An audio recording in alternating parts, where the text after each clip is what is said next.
Assalamualaikum warahmatullahi wabarakatuh. Alhamdulillahirabbil alamin. Wassalatu wassalamu ala sayyidil mursalin sayyidina Muhammadin wa ala alihi wa sahbihi ajma'in. Subhanaka la ilma lana illa ma 'allamtana innaka antal alimul hakim wa tub 'alaina innaka antat tawwabur rahim. Allahumma ya fattah ya alim ya fattah ya alim ya fattah ya alim iftah 'alaina fathan qariba ya arhamar rahimin. Allahumma la sahla illa ma ja'altahu sahla wa anta taj'alul hazana idza syi'ta sahla. Allahumma sahhil lana hifdzal 'ulum وهب لنا واسعة الفهوم بجاه نبيك المعصوم صلى الله عليه وسلم. اللهم إنا نسألك العلم اللدني والمشرب الصافي الهني يا وهاب يا غني، ونعوذ بك اللهم من علم لا ينفع وقلب لا يخشع وعمل لا يرفع وعين لا تدمع ونفس لا تشبع ودعوة لا يستجاب لها برحمتك يا أرحم الراحمين يا أرحم الراحمين يا أرحم الراحمين. نوينا التعلم والتعليم والتذكر والتذكير والنفع والانتفاع والإفادة والاستفادة والحث على التمسك بكتاب الله وسنة رسول الله والدعاء إلى الهدى والدلالة على الخير ابتغاء وجه الله ومرضاته وقربه وثوابه سبحانه وتعالى. نوينا ما نوى به أسلافنا الصالحون، نوينا ما أحاط به علم الله تعالى من حسن النيات. Alhamdulillah, senantiasa puja dan puji syukur kita haturkan kehadirat Allah Subhanahu wa taala atas segala limpahan karunia, nikmat hidayah dan taufiknya hingga kita bisa bersama kembali dalam kajian mingguan Majelis Muwasalah Pusat dengan Majelis Muwasalah Wilayah Jember. Bersama kita mengkaji kitab Ar-Risalah Al-Jami'ah karangan Al-Imam Al-Habib Ahmad bin Zain Al-Habsyi dan kitab Hidayatul Hidayah karangan Al-Imam Abi Hamid Muhammad bin Muhammad Al-Ghazali rahimahumullahu ta'ala. Ikhwan, hari demi hari kita laluin hingga sudah kita melewati 3 hari dalam bulan yang mulia ini, bulan Dzul Hijjah, yang sempat minggu lalu kita bahas kemuliaan 10 hari pertama di bulan Dzul Hijjah, ya enggak? Dan keutamaan bulan Dzul Hijjah adalah luar biasa, ikhwan. Nabi SAW bersabda dalam hadisnya, Ramadan sayyidus syuhur wa Dzul Hijjah a'zamuhunna hurmah indallah. Ramadan adalah penghulu dari segala bulan. Akan tetapi bulan Dzul Hijjah adalah bulan yang paling besar keagungannya, kehormatannya di sisi Allah Subhanahu wa taala. Wahakala. Di 10 hari pertama ini jangan lupa ikhwan, hendaknya kita memperbanyak ibadah karena ibadah dalam 10 hari pertama ini dilipat gandakan oleh Allah Subhanahu wa taala. Sehingga Allah taala bersumpah dengan 10 hari bulan Dzul Hijjah ini dalam firman-Nya wal fajri wa layalin 'ashr, ya enggak? Demi waktu fajar dan demi malam yang 10. Qala Ibnu Abbas wa ghairuh kama warada fil hadis, sebagaimana itu pula ada di hadis yang dimaksud dengan layalin 'ashr adalah 'ashr Dzul Hijjah. Wa syaf'i wal watr, asy-syafa' adalah malam ke-8 tarwiyah, wal watr malam ke-9 malam Arafah. Wahakadha ikhwan. Di hari-hari ini hari-hari yang luar biasa yang sangatlah agung di sisi Allah Subhanahu wa taala. Hendaknya kita mengagungkan apa yang diagungkan oleh Allah Subhanahu wa taala. May yu'azzim sya'airallah fa innaha min taqwal qulub. Wahakadha.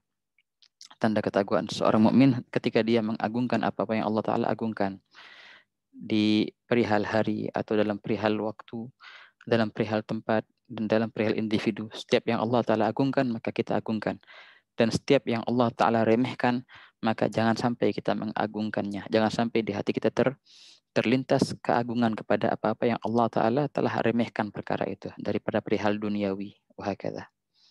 La ilaha illallah. Nah, begitu ikhwan, jangan lupa untuk senantiasa kita berpuasa di 9 hari ini dari 1 Zulhijjah sampai 9 nanti, terutama di tanggal 8 Tarwiyah dan juga tanggal 9-nya Arafahnya.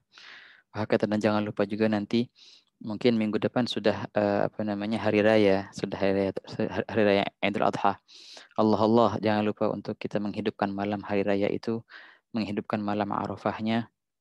Karena barang siapa yang menghidupkan 4 malam, maka Allah Ta'ala menghidupkan hatinya tatkala hati sanubari manusia mati di hari kiamat nanti. Man ahya layalil arba' ahyallah galbahu yawma tamutul qulub. Barang siapa yang menghidupkan 4 malam ini, menghidupkan dengan ibadah, menghidupkan dengan munajah, menghidupkannya dengan ibtihal, maka Allah Ta'ala akan hidupkan hati sanubarinya tatkala hati sanubari para makhluk mati di hari kiamat nanti. La ilaha illallah. Nah, begitulah ikhwan. Begitulah perihal seorang mukmin, dia berlalu dari masa ke masa senantiasa dalam anugerah Allah Subhanahu wa taala. Ala inna lirabbikum fi ayami dahrikum nafahat, ala fata'arradu laha. Setiap waktu itu ada nafahat, ada tawaran dari Allah Subhanahu wa taala, ada tanazzul dari Allah Subhanahu wa taala, terutama di malam hari. Kalau seandainya di siang hari kita yang meminta untuk bertaubat kepada Allah taala, namun di malam hari Allah taala yang menawarkan taubat itu kepada kita. Di siang hari kita meminta ampunan itu kepada Allah, namun di malam hari Allah taala yang menawarkan ampunan itu kepada kita. Adakah hamba-hambaku yang mau aku berikan ampunan kepadanya? Adakah hamba-hambaku yang aku mau berikan taubat kepadanya? Itulah seruan Allah Ta'ala dalam tiap malam. Hal min taibin fa'atuba alaih. Hal min mustaghfirin fa'aghfiralah. Hal min sahibi hajatin fa'agdiyaha. Apakah ada orang-orang yang mau untuk maghfirah, maka aku akan berikan kepadanya. Apakah ada orang-orang yang mau taubat, maka aku akan berikan taubat kepadanya. Apakah ada orang-orang yang mempunyai hajat, maka aku akan berikan hajatnya kepadanya. Itulah seruan Allah Subhanahu wa taala di sepertiga malam terakhir. Maka kata jangan sampai kita sia-siakan ikhwan. Malam-malam yang mulia ini, malam yang 10, yang tinggal 7 hari lagi atau tinggal 6 hari lagi bila sah. Terutama insya Allah malam yang akan datang di minggu depan, malam Arafah dan malam juga malam Tarwiyah dan juga malam Idul Adha, juga malam yang sangatlah agung ikhwan. Hidupkanlah dengan takbir, hidupkanlah dengan banyak-banyak berzikir, hidupkanlah dengan banyak-banyak baca Al-Quran. La ilaha illallah Muhammad Rasulullah sallallahu alaihi wasallam. Oke, di sini kembali kita dalam kajian Ar-Risalah Al-Jami'ah, yang mana di sini Sayyidil Habib Ahmad bin Zain Al-Habsyi sudah di penghujung bab puasa. Minggu yang lalu kita bahas hakikat dari puasa batin. Ya, ketika seorang itu mampu menahan dirinya dari maksiat Allah Ta'ala, tatkala itu dia berhasil untuk mendapatkan hakikat daripada puasa. Namun seandainya seseorang dia menahan diri dari makanan dan minuman, tapi dia tidak bisa menahan dirinya dari berbohong, dari bergosip, dari mengadu domba, dari pandangan yang haram, atau sumpah yang berbohong, maka itu sama dengan dia hanya berpuasa secara lahir, tapi secara batinnya dia tidak berpuasa. Nah, ini adalah sabda Nabi SAW, kam min sa'imin laisa lahu min siyamihi illal ju' wal 'atash. Berapa banyak dari orang-orang yang seakan-akan dia berpuasa, namun dia tidak akan mendapatkan dari puasanya melainkan haus dan lapar dan dahaga sahaja. Hakikat daripada puasa tidak ada, karena tidak bisa menahan dirinya daripada maksiat itu. Di minggu yang lalu kita bahas ada 5 perkara yang bisa menghancurkan pahala puasa. Khamsun yufattirna shaim. 5 perkara yang bisa membatalkan pahala puasa. Yang pertama adalah al-kizib. Yang kedua adalah al-ghibah. Yang pertama kizib, berbohong. Yang kedua bergosip atau ngomongin orang. Yang ketiga an-namimah, mengadu domba. Yang keempat al-yaminul kadhibah, sumpah yang berbohong, sumpah tapi tidak benar. Yang kelima adalah an-nazar bisyahwat, memandang dengan syahwat. Bahkan itu adalah 5 maksiat yang mana akan menghancurkan pahala puasa seseorang. La ilaha illallah. Nah, itu pembahasan yang kita bahas di minggu lalu. Nah, sekarang insya Allah kita akan bahas beberapa sunnah-sunnah ketika kita berpuasa. Juga ada beberapa hari-hari yang disunnahkan di situ kita berpuasa. Wahakata. Bismillah. Tafadhal al-akh al-qari. Yaqra wa min tamamis shaum. Bismillahirrahmanirrahim. Qala al-musannif rahimahullahu ta'ala wa nafa'na bihi bi'ulumihi wa bi'ulumikum fid dharain amin. Wa min tamamis sawmi taharil iftari ala halalin wa adamul istikthari minal akli. Wa yanbaghi al-istiktharu minas sawmi la siyamal ayyamul fadila fi syar'i. Wallahu a'lam wa billahi taufiq. Oke.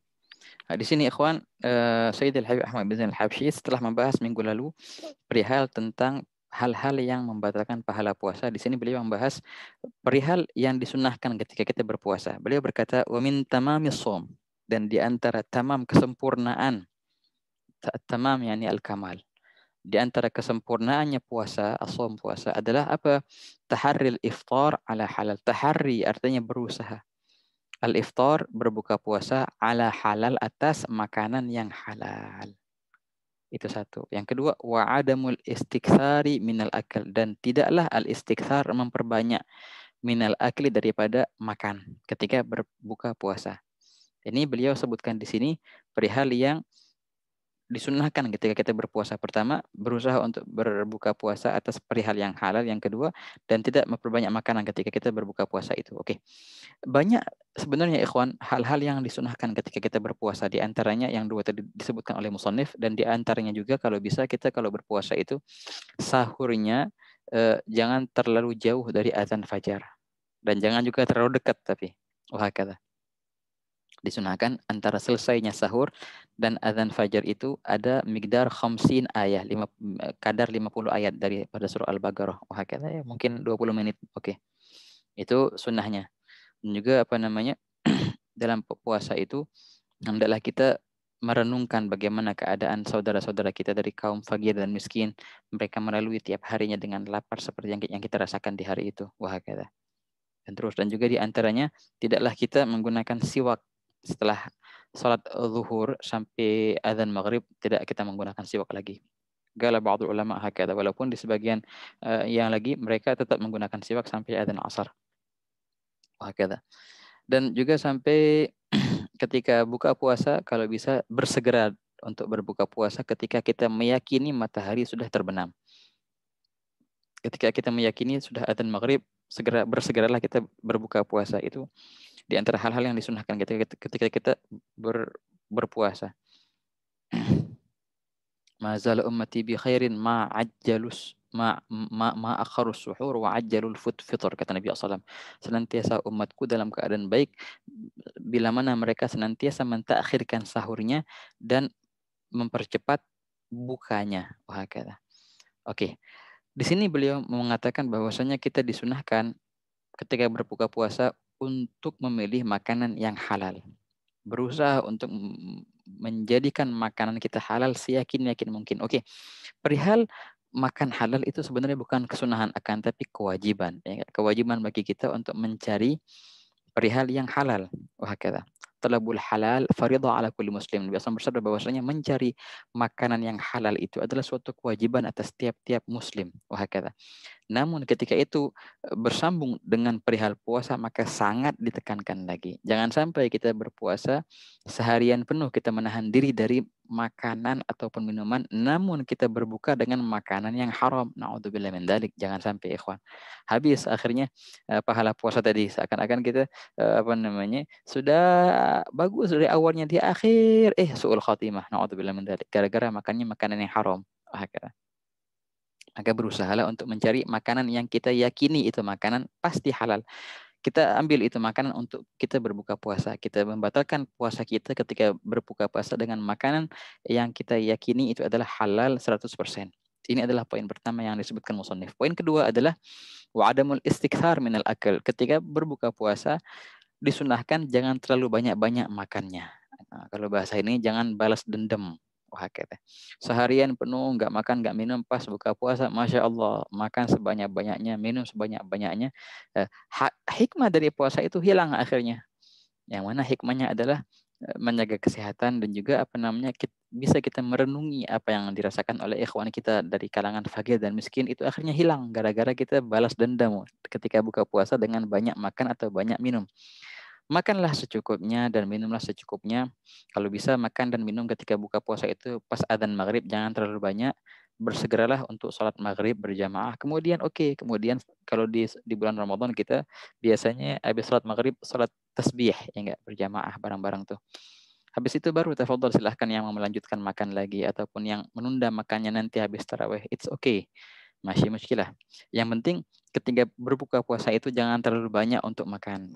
Ada sebagian ikhwan dari mungkin ikhwan namanya muslimin ketika mereka berbuka puasa masya Allah makan sebanyak-banyaknya, minum sebanyak-banyaknya. Yang ada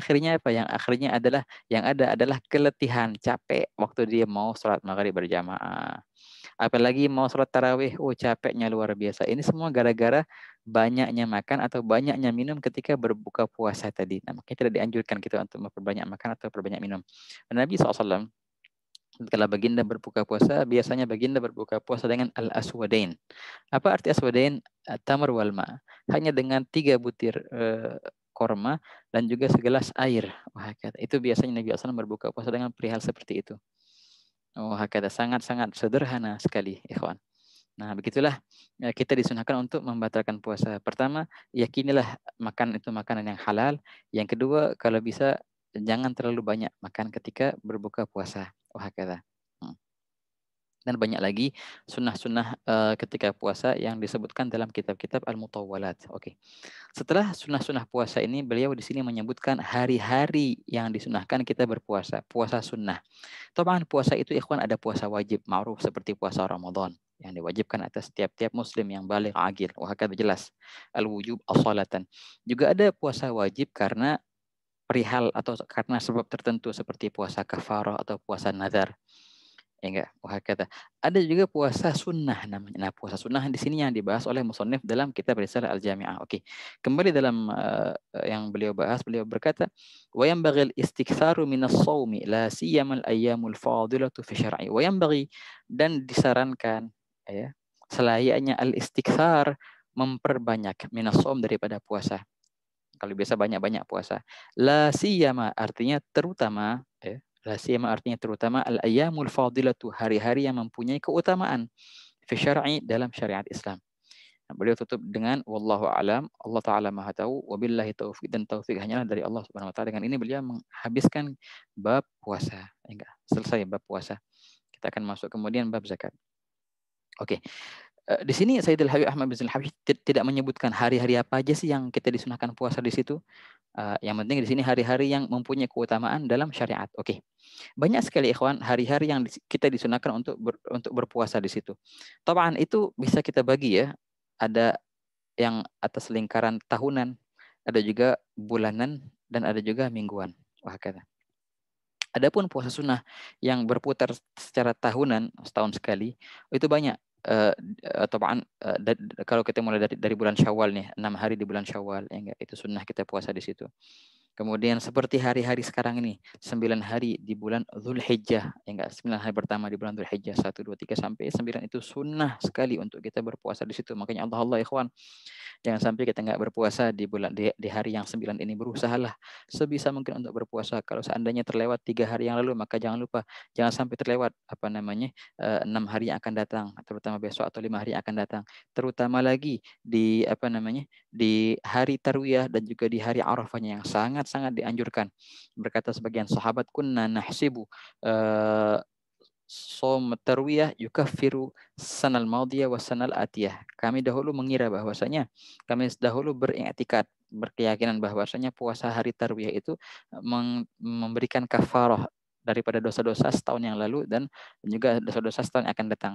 Adapun puasa Arafah kami nahsibuha yukaffir dzunubasanah. Kami bukan cuma setahun atau 2 tahun, sekian tahun kami itu yakini itu bisa memberikan kafarah. Puasa Arafah itu memberikan sekian kafarah kepada sekian tahun dahulu dan sekian tahun yang akan datang. Wah, kata. Nah, itu puasa-puasa di bulan Dzulhijjah.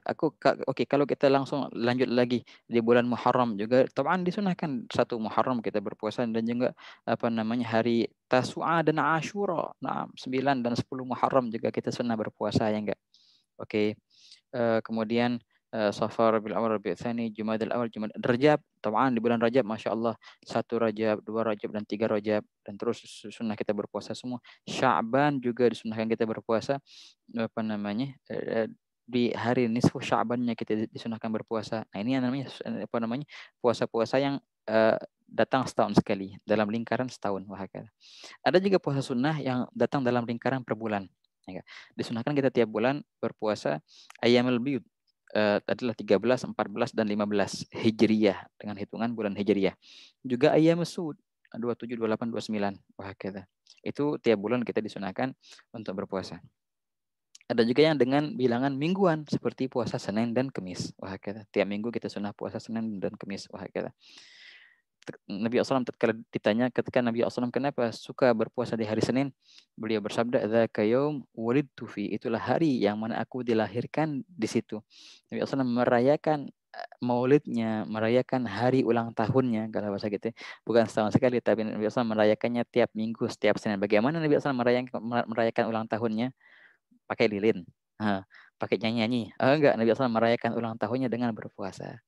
Nabi SAW bersabda, "Dzaka yaum wulidtu fi." Itulah hari yang aku dilahirkan di situ. Wa fi auhallahu ilaih, dan di hari itulah Allah Ta'ala memberikan aku wahyu pertama kali. Wahakadha. Nah, makanya Nabi SAW senang untuk berpuasa di hari Senin. Itu ya. Wahakadha ikhwan. Tamaan, kalau lebih dibahas panjang lagi, banyak sekali puasa-puasa sunnah. Yang paling afdolnya ma'ruf adalah puasa Nabi Allah Daud alaihissalam, sehari puasa, sehari buka, sehari puasa, sehari buka, wahakadha.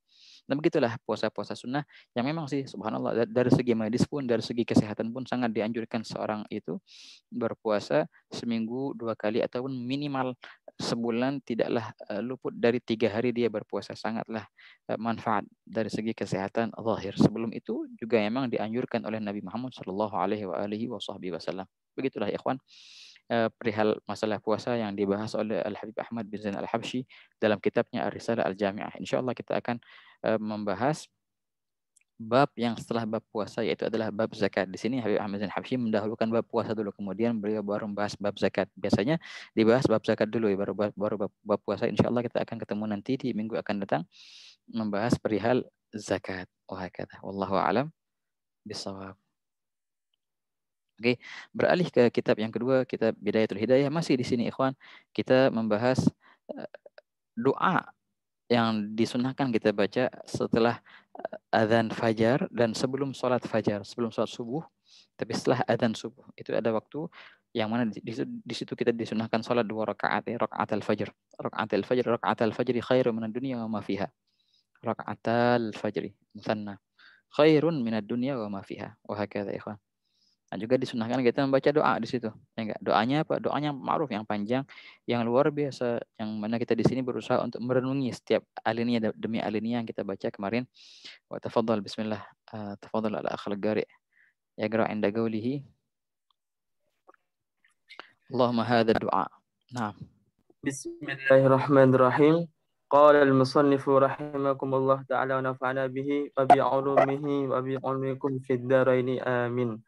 Bismillahirrahmanirrahim. Allahumma hadha ad-du'a wa alaika al-ijabah wa hadha al-juhdu wa alaika al-tukalan wa inna lillahi wa inna ilaihi raji'un wa la hawla wa la quwwata illa billahil aliyyil azim. Baik, bismillah. Nah, dalam alinea ini, di sini dalam riwayat yang Imam Ghazali menukilnya dalam kitab Bidayatul Hidayah, beliau berkata, Allahumma hadha du'a, ya Allah, hadha du'a, inilah doa dariku, artinya inilah doaku, inilah doa. Wa alaikal ijabah, adapun ijabah maka itu adalah kepadamu ya Allah, atasmu ya Allah. Pengkabulan doa itu adalah kepadamu ya Allah. Dalam riwayat yang lain, wa minkal ijabah, dan darimulah ijabah itu. Pengabulan doa itu darimu. Aku hanyalah memohon. Kemudian perihal dikabulkan atau tidaknya aku serahkan ini kepadamu. Wahakadha. Itu artinya. Wahadal juhdu, dan inilah al-juhud, usahaku artinya. Wahadal juhud. Juhud artinya usaha. Wa alikat tuklan, dan atasmulah at-tuklan, aku bersandar. Sandaran artinya al-ittikal. Atasmulah persandaran.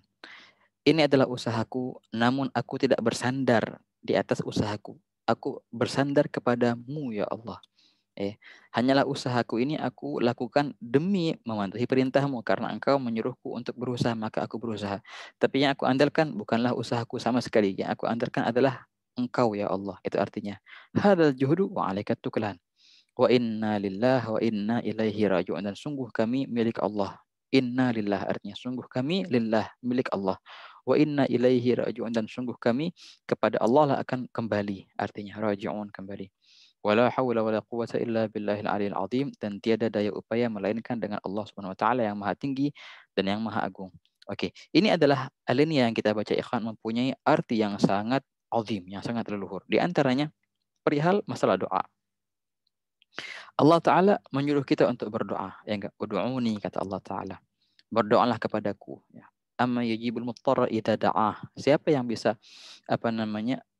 menijabahkan orang-orang yang mempunyai hajat yang mendesak selain Allah Ta'ala? Tidaklah ada yang bisa mengijabahkan mereka selain Allah Ta'ala. Maka memang di sini dianjurkan dengan sangat kita berdoa. Wahakadha.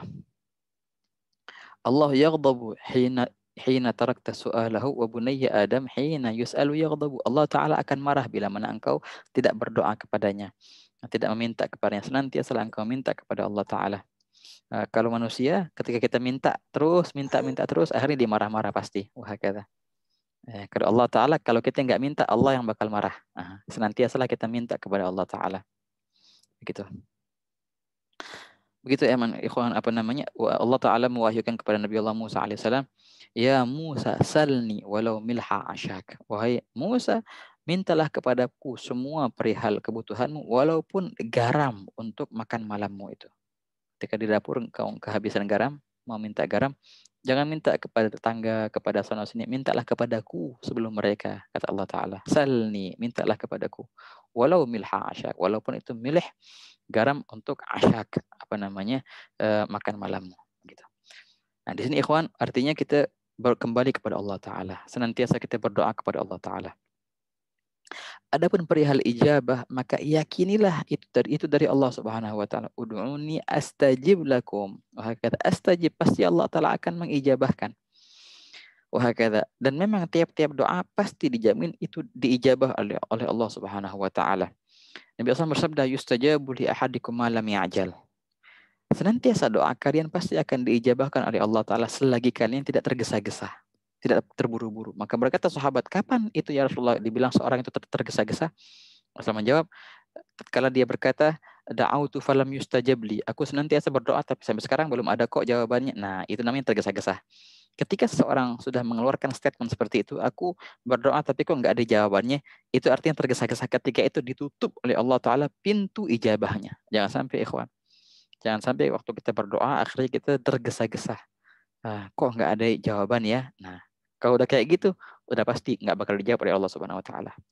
Teruslah engkau minta, yakin bahwasanya Allah Ta'ala akan memberikan apa yang engkau mau. Akan tapi ketahuilah ya ikhwan, Imam Ibn Athaillah Sakandari berkata dalam hikmahnya, ma'ruf, beberapa hikmah di awal kitabnya itu kan, beliau berkata memang yang wajib atasmu adalah berdoa. Adapun perihal ijabah maka Allah telah menjamin, akan tetapi Allah Ta'ala akan mengabulkan doamu itu di waktu yang sangat pas menurutnya, bukanlah menurutmu. Seringkali kita berdoa dan kita minta itu doa untuk segera diijabahkan. Kalau seandainya Allah Ta'ala mengijabahkan doa itu di waktu yang kita mau, maka akan mendatangkan beberapa madarat. Oleh karena itu Allah Ta'ala sedikit mentakhirkan kemauan kita sehingga itu akan diijabahkan di waktu yang sangatlah pas dan sangatlah tepat. Wahakadha ikhwan. Dan sampai kadang-kadang kita sudah lupa itu. Wahakadha. Makanya berkata seorang syair, atastahzi'u bid-du'a wa tazdarihi wa ma tadri ma fa'ala ad-du'a sihamul layl la tukhti walakin laha amadun walil amadin ghidha. Seringkali kita bahas ini ikhwan. Apakah artinya atastahzi'u bid-du'a wa tazdarihi? Apakah engkau meremehkan perihal doa dan apakah engkau menghina doa itu dan engkau tidak tahu apa yang bisa dibuat oleh doa itu? Doa bagikan sihamul layl, bagikan busur panah yang dilepaskan dari panahnya itu yang pasti akan tepat sasaran. Namun untuk sampai ke sasarannya dia membutuhkan waktu, membutuhkan perjalanan. Dan yang mana tiap-tiap waktu pasti akan berlalu, pasti akan datang suatu saat yang itu busur panah akan nancap di sasarannya. Begitu pula doa. Tiap-tiap doa pasti akan diijabahkan oleh Allah Subhanahu wa taala selagi seorang hamba itu tidak tergesa-gesa tadi dengan perkataannya aku sampai sekarang belum ada jawaban. Sudah hilang itu, kalau gitu sudah hilang itu. Enggak ada lagi namanya ijabah. Senantiasalah engkau berdoa dan yang engkau andalkan adalah Allah Subhanahu wa taala, bukanlah usahamu. Wajib atasmu untuk usaha. Betul. Ini jangan salah paham, akhirnya kita enggak usaha. Enggak, wajib atasmu untuk usaha. Wajib atasmu untuk bekerja. Wajib atasmu untuk bergerak. Namun jangan sampai engkau mengandalkan gerakanmu itu. Jangan sampai engkau mengandalkan kerjaanmu itu. Andalkanlah Allah Subhanahu wa taala. Inilah andalanmu. Ialah Allah Subhanahu wa taala. Kita betul bergerak. Demi apa? Demi mematuhi sunnatullah, demi mematuhi adatnya Allah di makhluknya. Allah Ta'ala tak akan memberi kecuali ada gerakan yang sudah kita gerak. Kata Allah telah perintahkan kita untuk mencari nafkah, ya udah kita cari nafkah. Tapi apakah dengan gerakan itu kita akan mendapatkan? Oh tidak. Yang kita andalkan bukanlah gerakan kita dan bukanlah kerjaan kita dan bukanlah daya upaya kita. Hanya yang kita andalkan adalah Allah Subhanahu wa taala. Itulah andalan kita di setiap saat. Nah, kalau begitu ikhwan, jangan takut. Dan sudah pasti semua perihal akan nikmat yang kau hadapi nanti. Terus bakal nikmat terus yang kau dapatkan. Wah, kata. Jadi begitu kuncinya. Senantiasa engkau berdoa dan jangan sampai putus asa. Jangan sampai engkau berkata, aku berdoa tapi sampai sekarang belum ada jawabannya. Jangan sampai bilang kayak gitu. Teruslah berdoa dan yakini ijabah pasti ada. Hanya engkau menunggu saat yang tepat dari Allah Subhanahu wa taala. Senantiasalah engkau berusaha, senantiasalah untuk bergerak, senantiasa untuk bekerja. Namun, jangan engkau andalkan kerjaanmu atau usahamu atau gerakanmu.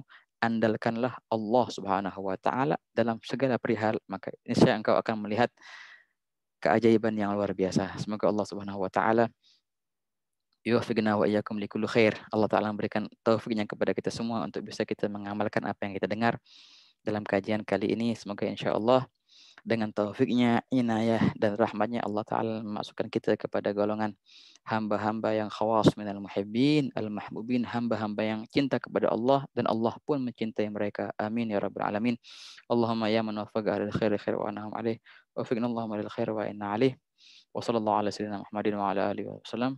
Walhamdulillahi rabbil alamin. Wassalamualaikum warahmatullahi wabarakatuh.